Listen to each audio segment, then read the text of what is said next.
All right, so we're going to be talking about the biggest similarities between Dragon Ball and pro wrestling. Two things that I grew up with and my guest grew up with. You guys know him. I know you know him. His name is Danny, and he's Geekdom 101. How you doing, man? I'm good, bro. How are you? I'm doing good. It's not like we just spoke for an hour. Yeah. No, of course not. First, never, bro. The pregame, and the funny thing is, the pregame show is spicier than the real show, but they'll never know that. They won't. All right, so storytelling. I want to first mention how the plot of Dragon Ball revolves around the Dragon Balls. They're MacGuffins, while wrestling revolves around the World Championship. That's their MacGuffin. And let's first, I want to go over how you see this. How like what are the similarities that you see, and why are they like so like substantial or what's the word I'm looking for? Incremental. Well, the thing is, bro, like, I think a lot of fans, I know a lot of historians that claim that Toriyama wasn't really into wrestling, and I highly, highly, highly doubt it because, and it's not just Mr. Satan, like, there's a lot of Easter eggs from pro wrestling, especially in Japan. Andre the Giant is in Dragon Ball, has a cameo, who was a huge star in Japan. I think it comes down to just logical storytelling. Like, pro wrestling, when it's good, and Dragon Ball, when it's good, goes all the way back to the old school storytelling of good versus evil.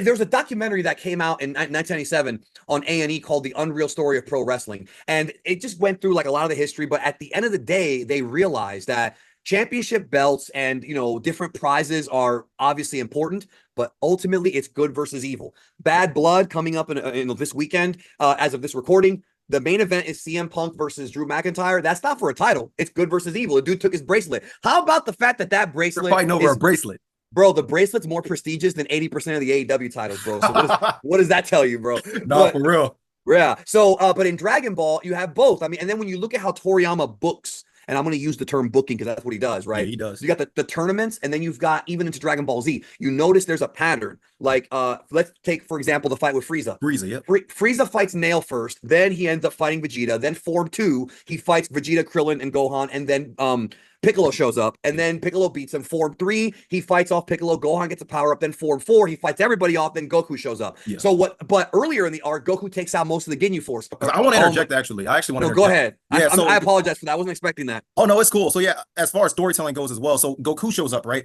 And this is how you build to the big baby face versus the huge heel, right? And this is where we're about to get into wrestling. Well, that's what I was gonna say. Ricky Morton is you take a baby face, you take a heel, and they beat everybody until they meet. That's Goku and Frieza. And that's just like the tournaments. Just like the tournaments. And you also mentioned the tournaments. What about King of the Ring? How do you build a huge baby face, right? How did The Rock become The Rock? That freaking King of the Ring. No, tournaments have been around forever, not just in wrestling and Vale Tudo, which is the original MMA, and TNA's reverse tournament.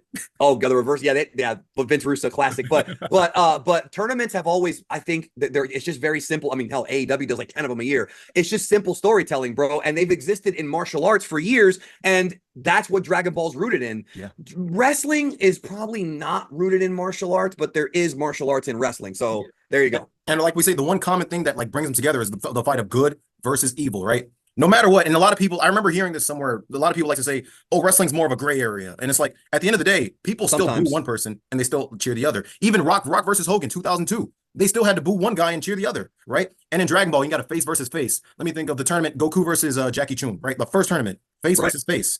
Yep. But I mean, the audience is probably cheering Goku because he's the protagonist. But then you got other people, wanting Jackie Chun to win because he's funny, charismatic, right? But at the end of the day, you still got to cheer one guy and boo the other, right? And I like that story because that was the master and the student, which if you follow Japanese wrestling, and me and Draven on the KLB have made this joke, all Japan only did 3 storylines just with different guys.